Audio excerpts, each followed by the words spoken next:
नवाज शरीफ की वतन वापसी पर सब कुछ कानून के मुताबिक होगा। वो जेल की दीवारें तोड़कर नहीं बल्कि हुकूमत की इजाज़त से बाहर गए थे। निगरान वज़ीर इत्तलात मुर्तज़ा फिलंगी की कराची में मीडिया से गुफ्तगू बोले कि नवाज शरीफ हिफाजती ज़मानत लेकर आए हैं, अदालत का दरवाज़ा खटखटाएंगे, इसका जवाब मैं नहीं दे सकता।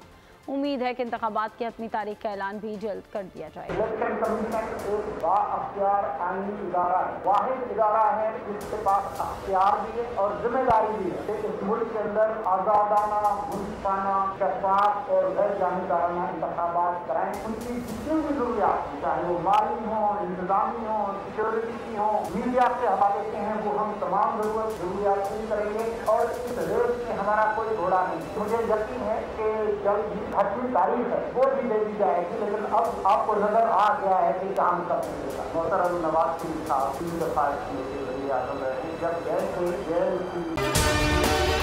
अगर आपको ये वीडियो पसंद आई है तो हमारे चैनल को सब्सक्राइब कीजिए और बेल आइकन के बटन को क्लिक कीजिए।